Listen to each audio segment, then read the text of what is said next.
নমস্কার। আজ ২৬শে মার্চ বৃহস্পতিবার। আজকের আবহাওয়ার আপডেট অত্যন্ত গুরুত্বপূর্ণ, কারণ গত কয়েকদিন ধরে পশ্চিমবঙ্গের আবহাওয়ায় যে অস্থিরতা তৈরি হয়েছে তার প্রভাব আজও রাজ্যের বিভিন্ন জেলায় বজায় থাকতে পারে। বাইরে থেকে আকাশ যতটাই স্বাভাবিক দেখাক না কেন, বাস্তবে বায়ুমণ্ডলের ভেতরে তৈরি হচ্ছে এক সংবেদনশীল পরিস্থিতি, যা খুব অল্প সময়ের মধ্যেই বজ্রবিদ্যুৎ সহ ঝড় বৃষ্টি এবং দমকা হাওয়ার রূপ নিতে পারে।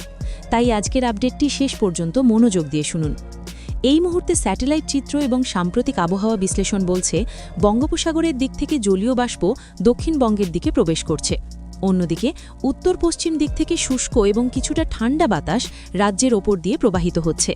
এই দুই ভিন্ন প্রকৃতির বায়ুর সংঘর্ষের ফলেই আজ বিকেলের পর বাংলার আকাশে বজ্রগর্ভ মেঘ তৈরি হওয়ার সম্ভাবনা তৈরি হয়েছে। প্রথমে দক্ষিণবঙ্গের বিস্তারিত আপডেট জানিয়ে দিই। কলকাতা, হাওড়া, হুগলি, উত্তর ২৪ পরগনা, দক্ষিণ ২৪ পরগনা, নদিয়া, পূর্ব ও পশ্চিম মেদিনীপুর, বাঁকুড়া, পুরুলিয়া, বীরভূম এবং মুর্শিদাবাদ এই জেলাগুলিতে আজ সকাল থেকে আংশিক মেঘলা আকাশ দেখা যেতে পারে। দুপুরের পর থেকে ধীরে ধীরে মেঘের ঘনত্ব বাড়বে এবং বিকেল ৩টে থেকে রাত ৯টার মধ্যে একাধিক এলাকায় বজ্রবিদ্যুৎ সহ ঝড় বৃষ্টি শুরু হওয়ার সম্ভাবনা রয়েছে। বিভিন্ন আবহাওয়া পূর্বাভাস অনুযায়ী আজ অনেক এলাকায় বাতাসের গতিবেগ ঘণ্টায় ৫০ থেকে ৬৫ কিলোমিটার পর্যন্ত পৌঁছতে পারে। কোথাও কোথাও স্বল্প সময়ের জন্য আরও তীব্র দমকা হাওয়া বইতে পারে, যা গাছের ডাল ভেঙে পড়া বা বিদ্যুৎ পরিষেবায় সমস্যা তৈরি করতে পারে। এবার কলকাতার আপডেট। আজ সকাল ও দুপুর পর্যন্ত আকাশ আংশিক মেঘলা থাকবে, তবে বিকেলের দিকে হঠাৎ করে কালো মেঘ জমে বজ্রবিদ্যুৎ সহ মাঝারি থেকে ভারী বৃষ্টি নামতে পারে। কিছু এলাকায় স্বল্প সময়ের মধ্যে প্রবল বৃষ্টিপাত হতে পারে, যার ফলে রাস্তায় জল জমা, যানজট এবং দৈনন্দিন জীবনে সমস্যা তৈরি হতে পারে। তাপমাত্রার দিকে তাকালে দেখা যাচ্ছে, আজ কলকাতায় দিনের সর্বোচ্চ তাপমাত্রা থাকতে পারে প্রায় ৩২ থেকে ৩৪ ডিগ্রি সেলসিয়াস এবং সর্বনিম্ন তাপমাত্রা থাকতে পারে ২৫ থেকে ২৬ ডিগ্রি সেলসিয়াস। তবে ঝড় বৃষ্টি শুরু হলে তাপমাত্রা হঠাৎ করে ৩ থেকে ৪ ডিগ্রি পর্যন্ত কমে যেতে পারে, ফলে আবহাওয়া কিছুটা আরামদায়ক হয়ে উঠতে পারে। এবার উপকূলবর্তী এলাকার আপডেট। দীঘা, কাঁথি, হলদিয়া, নামখানা, কাকদ্বীপ এবং সাগরদ্বীপ এই এলাকাগুলিতে বিকেলের পর ঝোড়ো হাওয়ার প্রভাব বেশি থাকতে পারে। বাতাসের গতিবেগ ঘণ্টায় ৫৫ থেকে ৭০ কিলোমিটার পর্যন্ত পৌঁছতে পারে।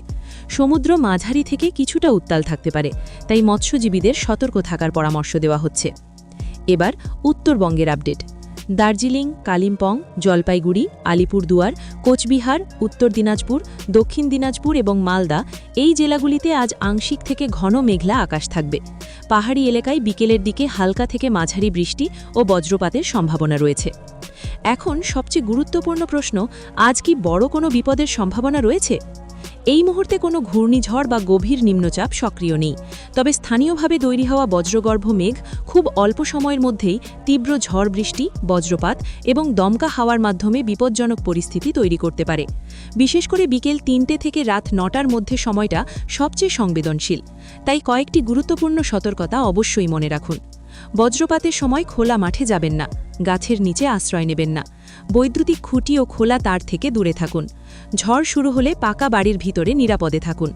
প্রতিদিনের নির্ভুল এবং আপডেটেড আবহাওয়ার খবর পেতে এখনই চ্যানেলটি সাবস্ক্রাইব করে রাখুন, কারণ পরিস্থিতি যে কোনো সময় বদলে যেতে পারে। শেষবারের মতো সংক্ষেপে, আজ ২৬শে মার্চ বিকেলের পর পশ্চিমবঙ্গের একাধিক জেলায় বজ্রবিদ্যুৎ সহ ঝড় বৃষ্টি ও দমকা হাওয়ার সম্ভাবনা রয়েছে। নিজে সতর্ক থাকুন, পরিবারকে সতর্ক রাখুন।